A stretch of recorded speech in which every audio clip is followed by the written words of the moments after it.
Ekibiina ki Uganda Women Entrepreneurship Program UWEP kyatondebwawo gavumenti ya Uganda okukulaakulanya abakyala nga kibawa ensimbi okubayigiriza emirimu egy'enjawulo n'okubayigira obutale gye basobola okutunda ebintu byabwe.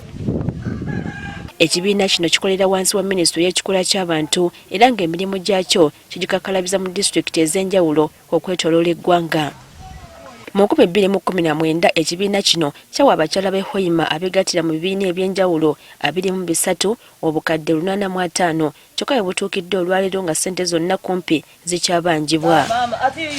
Okugezaako okumanya ebyatuukawo abatwala disitulikiti y'e Hoima nga bakulembeddwamu akulira UWEP ku disitulikiti Joyce Kabatalya basazeewo okulambula ebibiina by'abakyala eby'enjawulo era nga Makanda basoose kugasimba mu ggombolola y'e Buhanika. Ono ali tulubasire okusanga milioni 10 bakasasula emitwalo 6, milioni 11 bakasasula emitwalo 10. So twagamba hatika tugabuze mu byaka tutandikire mu ggombolola ya Buhanika. Twarole ggombolola ekuwonderaho omukunyaga eri Kitoba sub-county na milioni 154. Kabatalya agamba nti bwe butuukidde olwaleero nga waliwo ne gurupu ezitabangayo wadde 10 kyokka nga basomesebwa bulungi butya bwe bali balina okuzisa ssente n'okuzisasula. Oyiro nti ekikulu ekindi ekinkwenda kutereera abakyala bayitu esente zino batukayibaha baba traininga babegesa ebintu byona mwabijuza mwabisayininga. Agamba ekigenda okuddako kwe kubaleetera poliisi bakwate olw'ensonga nti boolesezza obugayavu ekintu ekifiriza disitulikiti yonna. For this year is to make a follow-up, to meet them, talk with them. Finally, if they don't cooperate, we shall arrest them.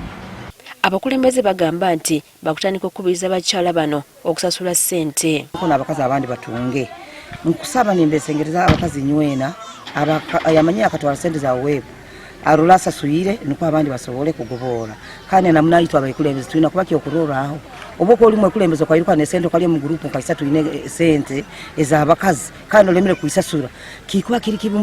Abamu ku bakyala betwogeddeko nabo obuzibu babutadde ku COVID eyalumba eggwanga n'obuvunaanyizibwa obutaggwa bwe balina awaka waabwe. Ssente tukatawamu korona yatutwalibaniza galimanani ssente zatulema kuyisasula korona obu yahoyire nibyo bakagamba kuno tukulima tukoraki ebintu bikufa kuno tukusasula abaana school fees ssente zakeereero.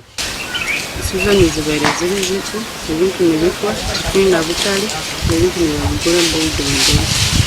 Bano basabye okugumiikirizibwa nti ssaawa yonna bakuza ssente zino. Tukamanya looni kuya tukusaba mutuwe yakayire kati ito tulina ebintu yaito mu Misiri tukiwe bikyoli tusasule ssente.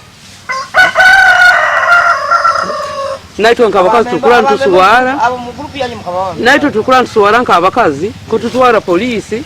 Okusinziira ku nteekateeka ssente za UWEP zirina kumala mu kibiina emyaka 3 olwo nno ne ziweebwa ekirala okufuna enkulaakulana ey'awamu. Bazana amaani.